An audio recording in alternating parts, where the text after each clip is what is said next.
Então vamos lá? Paz irmão, paz irmã, amigo e amiga que está Rubenson Mundel. Estou hoje aqui para ministrar a 6ª videoaula da Escola Bíblica Dominical na lição dos adultos. Nós estamos estudando nesse trimestre a Igreja de Cristo e o Império do Mal. Como viver neste mundo dominado pelo espírito da Babilônia. Aqui está a nossa revista desse trimestre e chegamos hoje então à lição de número 6, que data do dia 6 de agosto de 2023 e traz por título a desconstrução da masculinidade bíblica.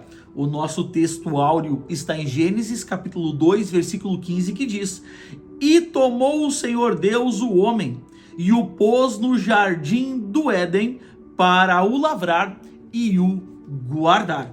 A nossa verdade prática: o homem foi criado com qualidades que expressam virilidade, responsabilidade e liderança. E no decorrer da lição eu quero abordar essas questões inerentes ao homem de virilidade, de responsabilidade e também de liderança. A nossa leitura bíblica em classe está no livro de Ruth, capítulo 4, do verso 7 ao verso 12. Vamos concluindo essa parte introdutória, a nossa introdução. O conceito progressista de ruptura dos padrões bíblicos atua na desconstrução da masculinidade. Assim, os marcos judaicos cristãos do papel do homem são questionados. Nesse contexto, a masculinidade é relativizada e o modelo bíblico de homem desconstruído. E a gente tem visto isso, eu tenho alertado durante esse trimestre, durante as 5 primeiras lições que ministramos aqui no canal, que há um ataque sobre a igreja nesses quesitos e também o quesito da masculinidade. A gente vê por aí afora, em filmes, séries, seriados, televisão, desenhos, a desconstrução da masculinidade. A questão que eles estão querendo secularizar essa questão do homem viril, do homem masculino, do homem que é provedor, que é líder, que é responsável por sua casa, por sua família, que é o protetor, o provedor, o cuidador da mulher. E há uma luta desenfreada pela desconstrução da masculinidade, mas nós, servos de Deus, nos posicionamos contra esse ensino progressista, diabólico, e eu quero abordar contigo no decorrer dessa lição esses assuntos. Então, agora, para concluirmos a introdução, nesta lição apresentaremos o mandato divino para o homem, as ofensivas de desmasculinização e o exemplo de masculinidade bíblica que Deus requer do homem cristão. Então está aí já o resumo prático, claro, objetivo dessa parte introdutória. Você que está sempre aqui comigo no canal, é um prazer, um privilégio tê-lo por aqui. E mais uma vez, em mais uma lição, você me permitir ministrar a tua vida, a tua casa, ministrar a tua família. O desejo do meu coração é que Deus abençoe, que Deus abra o teu entendimento e que a boa palavra do Senhor fique gravada nas tábuas do teu coração. Você que está sempre aqui comigo, eu sempre te peço, confira se você já é inscrito no nosso canal do YouTube. Se você não for inscrito ainda, se inscreva, ative o sininho para receber todas as notificações e deixe a sua mãozinha no like aqui abaixo desse vídeo. Você que está chegando agora, quem sabe pela primeira, pela segunda vez no meu canal, eu te peço que você não se inscreva no meu canal, não precisa deixar a tua mãozinha, segura a tua mãozinha, não deixa o like ainda. Eu só te peço uma coisa: assiste essa videoaula até o final. E se alguma coisa que eu disser, alguma coisa que eu ministrar, se eu trazer um conhecimento que você ainda não tinha e agregar em alguma coisa na tua vida e na tua família, então no final dessa videoaula, se essa videoaula for bênção para você, aí sim você se considera se inscrever aqui no canal do YouTube, ativar o sininho e deixar um like nesse vídeo. Glória a Deus!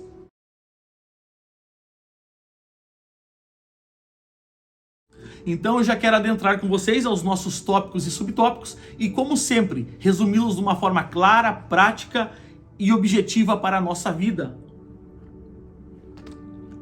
Tópico 1, a masculinidade bíblica. O tópico 1 ele tem 3 subtópicos. O primeiro deles, a criação divina do ser humano. Deus é o criador de todas as coisas, nos céus e na terra e no mar.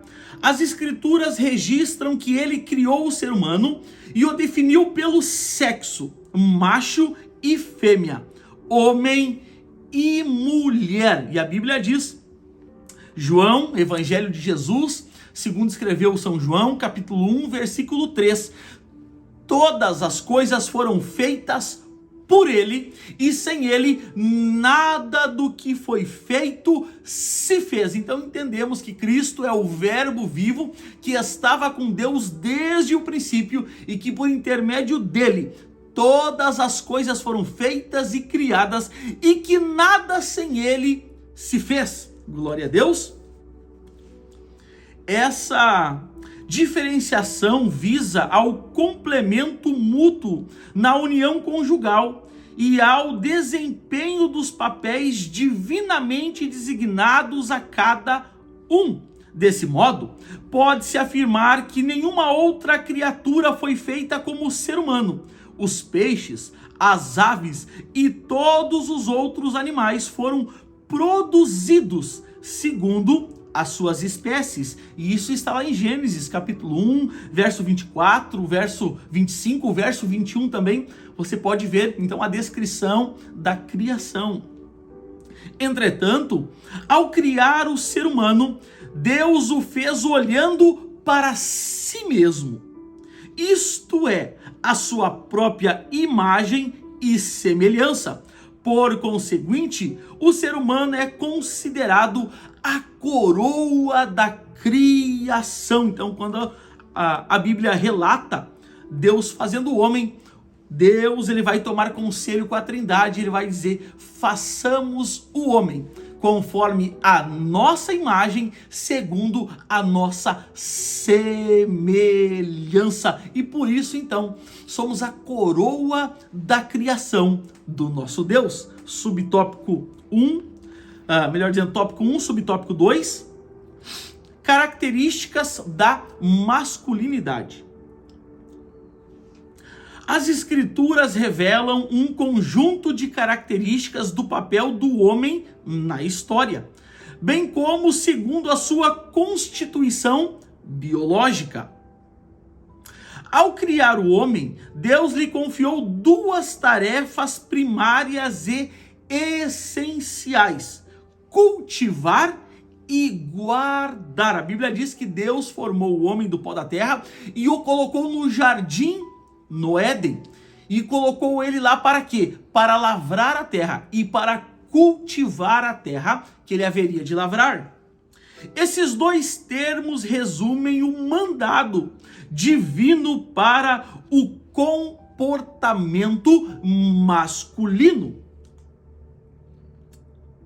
Significa que as funções de provedor, protetor, são próprias da natureza do homem. Nesse sentido, Paulo ratifica que cabe ao homem proteger a sua esposa, a sua família, bem como prover-lhes uma vida digna. Então isso são funções, isso são atribuições inerentes ao papel do homem. Glória a Deus. Ressalta-se que a masculinidade bíblica enaltece o amor e o cuidado em relação à mulher e que o machismo a inferioriza e a desonra. Nesse aspecto, a Bíblia ensina o homem a honrar a mulher com toda a dignidade. Então, um homem de verdade é aquele homem que provê, que cuida, que abençoa a sua casa, a sua família, a sua esposa. Devemos sim ser cuidadosos, protetores, devemos sim ser provedores. Esse é o papel do homem, um papel sadio, nunca machistas. Eu repito, nunca machistas. O homem não é maior do que a mulher, nem a mulher menor do que o homem. A mulher não foi feita dos pés do homem para ser pisada, maltratada, e nem da cabeça para estar em posição de liderança, mas foi feita da costela que está ao lado para estar num lugar de conciliadora, no lugar de orientadora, de alguém que está ali ao teu lado, te ajudando, de alguém que está ali ao teu lado, batalhando contigo, orando, buscando a Deus, instruindo, orientando, aconselhando os seus maridos. Então ela é a adjuntora que Deus deu para nós. E um texto que eu quero ressaltar está na primeira carta de Pedro, capítulo 3, versículo 7, que diz: igualmente vós, maridos, coabitai com elas, com as nossas esposas, com entendimento, dando honra à mulher como vaso mais fraco, como sendo vós os seus co-herdeiros da graça da vida, para que não sejam impedidas as vossas orações. Então a gente deve sim amar as esposas, coabitar com entendimento, dando-lhes a prerrogativa que elas são o vaso mais frágil e que a gente precisa tratá-las com toda a honra que é devida às nossas esposas. Glória a Deus. Vamos ao subtópico 3, a liderança masculina.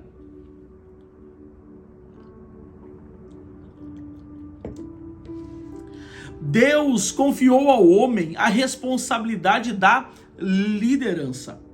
Na Bíblia, Deus é a cabeça de Cristo, Cristo a cabeça do homem e o homem a cabeça da mulher. E aonde está isto? 1 Coríntios, capítulo 11, versículo 3. Você encontra então essa citação bíblica. O movimento feminista de viés neomarxista considera esse modelo como um sistema machista e opressor para as mulheres. Mentira do diabo. O homem, como eu falei antes, ele não pode ser machista. Ele não tem que desprezar a sua esposa. Ele não tem que pisar sobre a sua esposa. Mas eles têm que estar em um local de liderança, de provedor, de cuidador, de zeloso, honrando-a, como já mencionamos, a todo tempo. Ao contrário dessa falácia, o apóstolo Paulo revela que o homem deve liderar a sua casa do mesmo modo que Cristo lidera a igreja. Uma vez que Cristo se entregou pelo bem-estar da igreja, a liderança masculina requer a prática de algum tipo de sacrifício pela mulher. Nesse sentido, no exercício da liderança, o homem deve evidenciar virtudes tais como fortaleza, sabedoria, coragem, amor e respeito. Eu quero mais uma vez elencar essas características e virtudes tais como fortaleza. O homem precisa ser a fortaleza da sua casa. Claro, sabemos que Cristo é o cabeça do homem, mas o homem, enquanto marido, enquanto pai de família, ali deve estar a fortaleza daquela casa. Ali deve estar aquela pessoa de oração, de jejum, de consagração, que tem contato com Deus, visão do céu. O homem também tem que ter sabedoria para tomar as melhores decisões para sua casa, para sua família, instruir os seus filhos em justiça, em bondade, em longanimidade, tratar a sua mulher com sabedoria, com honra. Outra virtude, coragem de tomar a frente da casa, de ser aquele que sim, muitas das vezes vai levar a pancada para proteger a família, os filhos, a esposa, é aquele que está na frente do combate. Outra virtude, amor e respeito. E todo amor, ele não é falado. Eu sempre digo que o amor, ele é demonstrado. Se você quiser uma definição do que é amor, não vá ao dicionário, vá ao Calvário aonde Cristo nos amou e se entregou pela sua igreja. E esse é o amor que a Bíblia orienta o esposo ter pela esposa, um amor sacrificial, se preciso for, até a morte. E eu quero ler o texto para você. O texto está em Efésios, capítulo 5, versículo 25, que diz: vós, maridos, amai as vossas esposas, como também Cristo amou a igreja e a si mesmo se entregou por ela. Oh, glória a Deus! Toda mulher merece ser amada, respeitada, provida, cuidada. Oh, meu Deus do céu! Você, irmão, cuide da sua esposa. A sua esposa é uma joia rara que Deus lhe deu. A sua esposa é um tesouro precioso que Deus colocou na sua vida para te abençoar. Então cuide dessa esposa que Deus lhe deu. Abençoe ela. Provenha para a tua esposa. Dê um ambiente de tranquilidade, de paz, de harmonia para a sua esposa, para seus filhos. Cumpra o teu papel, irmão, de sacerdote da casa, de sacerdote do lar. E quando alguém tiver que levar pancada, esteja na frente como papel de homem, de liderança, para que os demais integrantes da família, quem sabe, não sofram e você absorva essas situações que surgem no cotidiano da nossa vida. Então está aí o resumo prático, claro, objetivo e como aplicamos ele às nossas vidas. Você pode glorificar a Deus, você pode bendizer o nome do Senhor por esse tópico de número 1. Eu já quero avançar contigo então. Tópico 2, a erosão da masculinidade. O tópico 2 também tem 3 subtópicos. O primeiro deles, apologia à homossexualidade. Eu quero que tu redobre a tua atenção, porque esse tópico é muito importante para a gente enquanto igreja. E eu quero citar alguns textos e fazer algumas ponderações que a gente precisa tomar e se posicionar sobre esse tipo de assunto. Em tempos pós-modernos, a ideologia de gênero faz contínuas investidas de legitimação da homossexualidade.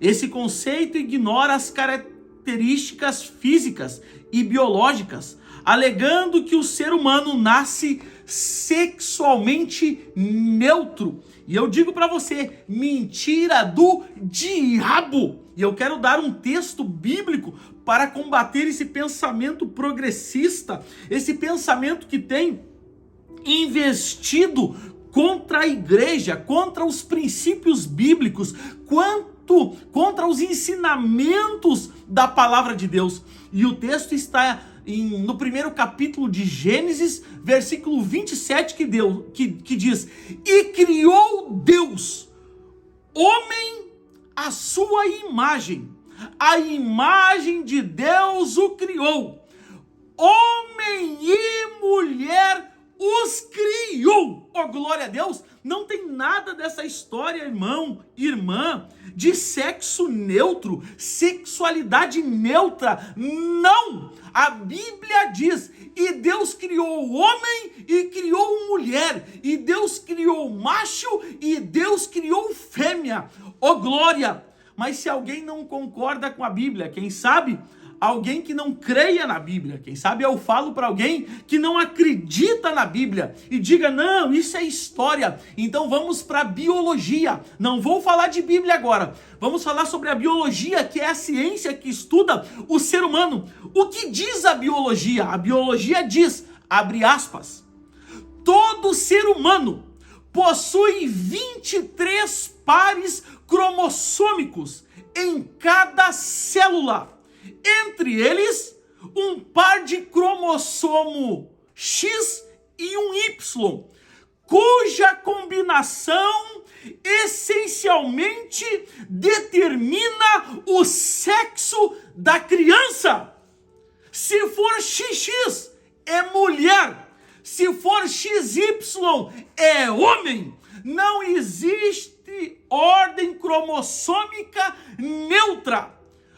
Ordem cromossômica é XX para mulher e XY para homem. Então está aí a biologia, a ciência que estuda o homem, corroborando com a palavra de Deus. Que a palavra de Deus diz que o Deus criou macho e fêmea, e a biologia vem dizendo isso, que só existe duas ordens de cromossomos, XX, que é mulher, e XY, que é homem, e não existe uma terceira ordem cromossômica. Então todo mundo nasce homem ou nasce mulher, todo mundo nasce macho ou nasce fêmea, e nós somos totalmente contra esse ensino diabólico, progressista, feminista, que veio do quinto dos infernos para atormentar o ensino bíblico. Nos posicionamos contra. Glória a Deus. Subtópico 2. Responsabilidade negligenciada. Em virtude da relativização da masculinidade, o modelo bíblico vem sendo abandonado. A identidade masculina, que deveria estar associada à virilidade, a capacidade de prover e proteger a família, é substituída por indivíduos de duplo ânimo, vacilantes, inconstantes. Uma parcela é incapaz de sustentar a sua própria casa, não pelo desemprego, mas pela aversão ao trabalho. Os efeitos desse comportamento resultam em inúmeros casos de desajuste familiar e divórcio. Então, o que a lição está nos ensinando? O que a gente aprende com esse tópico? A gente aprende, irmão, que o homem precisa ser viril, masculino, não machista. Eu repito mais uma vez essa lição. Desculpe por ser repetitivo, mas o homem, em hipótese alguma, pode ser machista, mas ele precisa ser masculino, ele precisa ser viril. Só que um homem viril e masculino pode ser aquele que abre a porta do carro para a esposa sentar. Pode ser aquele que ata o sapato dela, que tira o sapato dos seus pés, que massageia os seus pés, que faz carinho na sua esposa, que gasta tempo com ela para ouvir o que ela tem a falar. A gente sabe que as irmãs gostam de falar, e isso é uma virtude que Deus deu a elas. E às vezes a gente não tem paciência de sentar, tomar um chimarrão, escutar as nossas esposas, tomar um chá, ouvi-las, contar o que elas têm para nos falar. Você precisa ser assim, irmão. A questão de virilidade, de masculinidade, não tem a ver com bruteza. Não, você não precisa e não deve ser bruto. Muito pelo contrário. Você pode ser masculino, macho, viril, mas pode abrir a porta do carro para a tua esposa. Claro, você pode fazer uma massagem nos pés da sua esposa. Você pode atar a sandália dela quando ela pedir, desatar quando ela solicitar, lavar quem sabe uma louça para ajudar em casa, passar uma vassoura na casa. Nada disso tira a tua masculinidade. Nada disso tira a tua virilidade. Não aceite esse ensino progressista, neomarxista, diabólico. E eu quero essa questão que envolveu aqui nesse tópico, que muitos não sustentam a sua casa, muitos não querem mais trabalhar para sustentar a sua casa. Eu quero ir a 2 textos nesse momento. O primeiro está em Provérbios, capítulo 21, versículo 25, que diz: o desejo do preguiçoso o mata, porque as suas mãos recusam-se a trabalhar. Olha bem, irmão, que palavra forte. O segundo texto está em 2 Tessalonicenses, capítulo 3, versículo 10, onde o apóstolo Paulo diz: porque quando ainda estávamos convosco, vos mandamos isto, que se alguém não quiser trabalhar, que também não coma. Então está aí a orientação da palavra de Deus para minha, para a tua vida, e como devemos agir. Glória a Deus. Eu já quero avançar contigo ao subtópico 3 do tópico 2. Crise na liderança.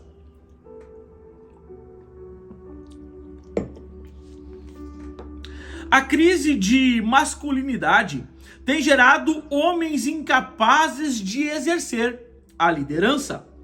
Uma sociedade sem líderes eficazes tornam-se em anarquia. No período do profeta Ezequiel, Jerusalém estava imersa na corrupção, na fraude, na mentira, na opressão, na extorsão, na imoralidade, na injustiça e na violência. E tudo isso nasce da onde? Nasce da falta de liderança. Nasce da inconstância do líder, seja ele do líder da casa, do líder da igreja, do líder espiritual. Sempre quando há uma frouxidão da liderança, o povo começa a ir após as suas próprias paixões, os seus próprios deleites. Eu sempre digo, irmãos, nós não somos extremistas, nós não somos de uma ortodoxia radical, mas nós também não somos liberais. Nós sempre procuramos uma ponderação, um equilíbrio. E que você, homem, que você, irmão, possa exercer esse equilíbrio sobre a tua casa, sobre o departamento que tu lidera, sobre a igreja que Deus confiou aos teus cuidados, sobre o campo que Deus lhe deu, de repente, para você presidir equilíbrio. Glória a Deus. Continuando, Deus revelou ao profeta que uma das causas do juízo iminente era a crise de liderança e que Deus procurava alguém para reverter essa situação. E Deus vai falar, eu procuro alguém que esteja na brecha. Nesse caso, Deus ainda procura esse tipo de homem na atualidade. Eu quero ir a um texto bíblico contigo para concluirmos o tópico 2, que enfatiza essa questão da liderança. Aonde o texto está em Josué, capítulo 1, versículos 6, 7 e 8. Eu vou fazer leitura. Deus disse a Josué, esforça-te e tem bom ânimo, porque tu farás este povo herdar a terra que jurei a seus pais que lhe daria. O que Deus está dizendo? Josué, tu é o líder, então esforça-te, tem bom ânimo, porque através da tua liderança, o povo há de herdar a promessa. Aleluia! Continuando, tão somente esforça-te e tem muito bom ânimo, para teres cuidado de fazer conforme toda a lei que meu servo Moisés te ordenou. Dela não te desvies, nem para a direita, nem para a esquerda, para que prudentemente te conduzas por onde quer que andares. O que a lição está falando no verso 7, ou a melhor dizendo, a Bíblia, ela está dizendo que o líder que está à frente, seja da casa, seja do departamento, seja do coral, seja da banda, seja da igreja, ele precisa ter o seu coração na palavra de Deus, porque é a palavra que faz a gente prosperar. É o ensino da palavra que dá diretrizes para a vida, para a igreja, para o departamento crescer. É o ensino da palavra que nos leva a lugares altos em Deus. Aleluia! E o verso 8: não se aparte da tua boca o livro dessa lei, antes medita nele de dia e de noite, para que tenhas cuidado de fazer conforme tudo quanto nele está escrito, porque então farás prosperar o teu caminho e será bem sucedido. Oh, glória a Deus! Bendito é o nome do Senhor. Então está aí o resumo prático, claro, objetivo, com aplicação para a nossa vida, para o nosso ministério da palavra de Deus. Irmão, você que está em posição de liderança, cuide para conduzir o povo segundo a palavra de Deus.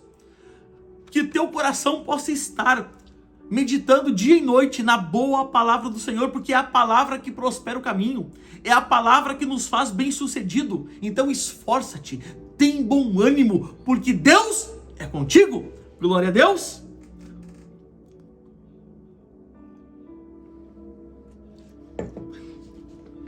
Graças a Deus. Eu já quero avançar contigo ao último tópico dessa lição, tópico de número 3. Boaz, símbolo bíblico de masculinidade. O tópico 3 tem 2 subtópicos. O primeiro deles, modelo de generosidade. Boaz é um grande símbolo de masculinidade bíblica. Ele era um parente de Elimeleque, o falecido esposo de Noemi. Esta perdera o marido, os filhos e ficara apenas com a moabita Ruth, uma de suas noras, também viúva e sem filhos. Para sobreviver, Ruth foi trabalhar nos campos de Boaz. Ao saber que Ruth deixara sua terra para apoiar a sua sogra, Boaz a tratou com generosidade. Ele se dirigiu a ela com ternura, a protegeu para não ser molestada, e a alimentou, e ordenou-a que fosse ela favorecida na colheita. E eu quero pegar essas 5 virtudes, essas 5 maneiras de como Boaz tratou a Ruth, para trazer para a nossa vida de como devemos tratar as nossas esposas. Observe, a primeira virtude, a primeira maneira como Boaz tratou a Ruth, a lição diz, ele a tratou com generosidade. E eu te pergunto agora para você, irmão, como você tem tratado a sua esposa?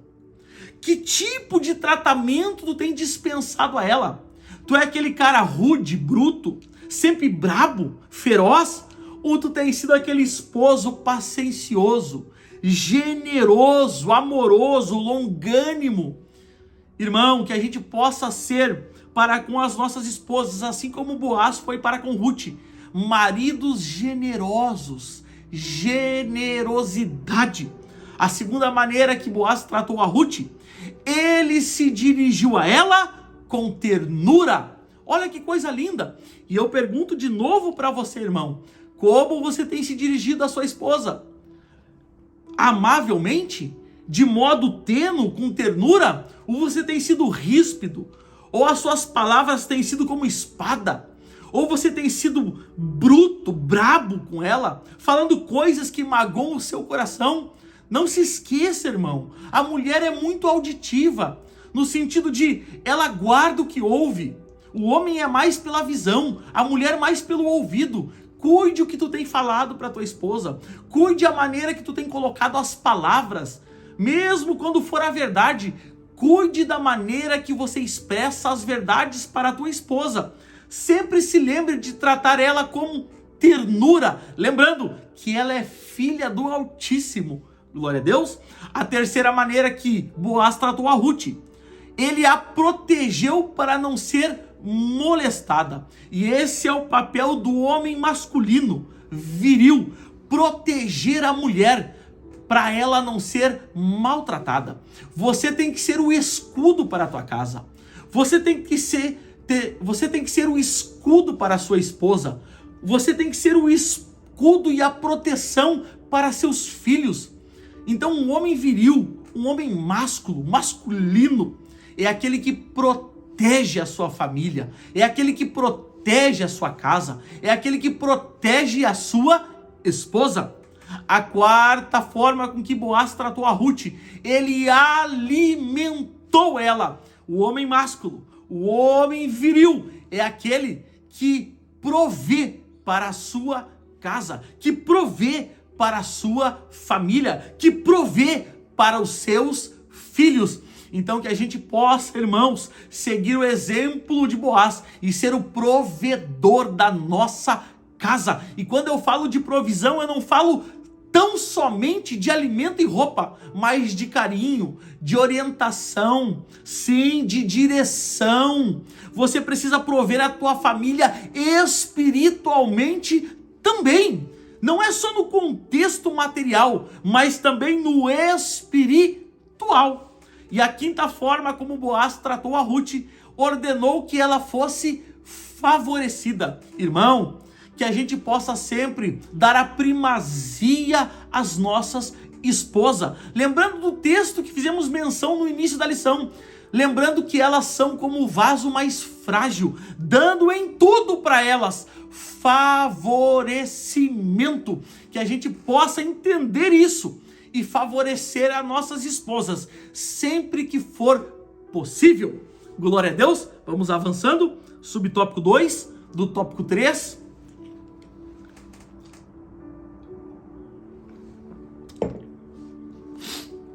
Modelo de responsabilidade. Ao prometer resgatar Ruth e a herança de Elimeleque, Boaz estava ciente que o direito era de um parente mais próximo que ele.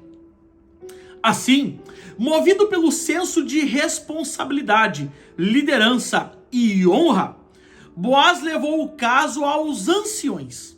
Na audiência, explicou que as terras estavam à venda e aquele que as comprasse deveria casar-se com Ruth. O parente que tinha a primazia autorizou Boaz a comprar as terras e se casar com a moabita. Ao adquirir a propriedade e tomar Ruth por mulher, Boaz tornou-se o provedor e protetor daquela família. O casal, Boaz e Ruth, gerou Obed, o vô de Davi, porque Boaz e Ruth geram Obed.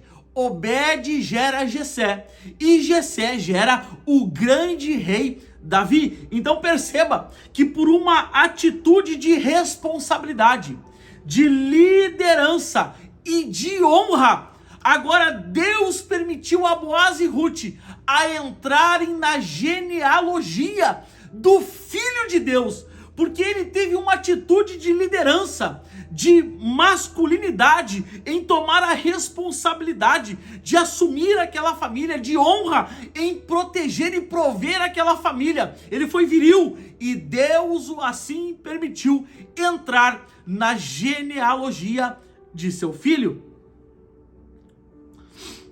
O casal gerou Obed, avô do rei Davi, de cuja linhagem nasceu o Cristo. Boaz é símbolo de masculinidade enquanto marido, pai e líder exemplar. E sobre essa questão, eu quero ainda deixar um texto agora para corroborar com esse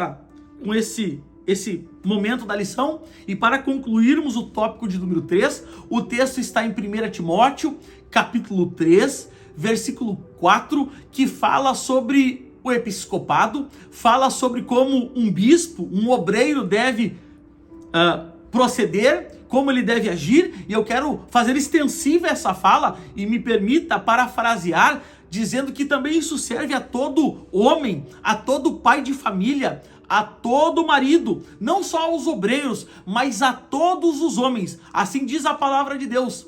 Deixe eu parafrasear só o começo. Que todo homem, que todo marido, que todo obreiro, sim, mas principalmente que todo homem governe bem a sua própria casa, tendo seus filhos em sujeição, com toda a modéstia. Porque se alguém não governa bem a sua própria casa, como terá cuidado da igreja de Deus? E que essa palavra possa achar guarida no teu coração e que você venha se conscientizar que você é o homem da casa. Você é o símbolo de masculinidade, de virilidade e que você precisa cuidar bem da tua casa, ter os teus filhos em sujeição. E quando eu falo ter os filhos em sujeição, sim, eu estou falando quando for necessário que ele converse com a varinha. Converse com ele com a varinha. Glória a Deus. E sujeição. Mas trate todos com amor. Trate todos com cuidado. Seja o provedor. Seja o escudo da família. Seja assim aquele que zela pela casa, o sacerdote do lar. Nutra eles com tudo que eles necessitarem, material e espiritualmente. Glória a Deus. Então está aí o resumo prático, claro, objetivo e como aplicamos a nossa vida do tópico 13. Eu quero ainda fazer menção da conclusão dessa revista, ou melhor dizendo, da conclusão dessa videoaula de número 6, lição de número 6. E depois eu quero estar lendo também contigo o Salmo da Família. Assim diz a conclusão: Deus criou o ser humano com 2 gêneros, masculino e feminino. Já falamos sobre isso, já explanamos essa questão no tópico 2, né? Por isso, a diferenciação dos sexos é um princípio determinado pela criação divina. Nesse sentido, a masculinidade é um conjunto de atributos e funções inerentes ao homem. Já a desmasculinização decorre da inversão dos papéis do homem na sexualidade, na liderança e na prática de seus deveres. A masculinidade bíblica exige o autocontrole, sacrifício, firmeza de caráter no cargo de suas tarefas. Nesse aspecto, a sociedade, a família e a igreja esperam por homens que honrem a sua masculinidade e exerçam o papel que Deus os vocacionou a desempenharem. Glória a Deus. Que possamos ser, irmãos, homens virios, masculinos, sem trejeitos, não, sem frescura, mas nada isso nos isenta da responsabilidade do bom trato, da ternura, da paciência, do amor, do carinho, do respeito. Glória a Deus! Então, para concluirmos essa lição, eu quero ler o Salmo da Família, Salmo de número 128, do capítulo, Salmo não tem capítulo, Salmo de número 128, do versículo 1 ao versículo 6, assim diz a palavra de Deus: Bem-aventurado aquele que teme ao Senhor e anda nos seus caminhos, pois comerás do trabalho das suas mãos, feliz será e te irá bem. A tua mulher será como a videira frutífera ao lado da tua casa, e os teus filhos como plantas de oliveira ao redor da tua mesa. Eis que assim será abençoado o homem que teme ao Senhor. O Senhor te abençoará desde Sião, e tu verás o bem de Jerusalém em todos os dias da tua vida. Verás os filhos e os filhos dos teus filhos, e a paz sobre Israel. Glória a Deus. Você pode bem dizer a Deus por essa palavra? Então está aí, meu irmão, minha irmã, amigo e amiga que nos assiste, o resumo prático, claro, objetivo, com aplicações práticas para a nossa vida, para a nossa família, da lição de número 6. E agora sim eu te peço, se tudo isso foi bênção na tua vida, se eu ministrei aqui alguma coisa que você ainda não sabia, se eu trouxe algum conhecimento que você ainda não tinha, se essa ministração foi bênção para a tua vida, quem sabe para a tua casa, para a tua família, quem sabe para o trato com a tua esposa, quem sabe para o trato com os teus filhos, quem sabe para tu desempenhar o teu ministério à frente do departamento da igreja. Agora sim, se tudo isso foi bênção para você, eu te peço, me ajude, E como é que você me ajuda? Você me ajuda se inscrevendo no meu canal do YouTube, ativando o sininho, deixando um like nessa videoaula e deixe um comentário para eu saber que foi bênção na tua vida. Assim, o YouTube e o algoritmo do YouTube entendem que esse assunto é relevante e eles distribuem para mais pessoas, para que mais pessoas também possam ser abençoadas. Meus amigos, meus irmãos, muito obrigado por mais uma semana você estar aqui comigo no meu canal do YouTube. O desejo da minha alma é que Deus te abençoe, que Deus abençoe a tua casa, que Deus abençoe a tua família, que Deus abençoe a obra das tuas mãos e que aonde você botar o pé, que Deus te dê por herança. Até a próxima videoaula, graça e paz.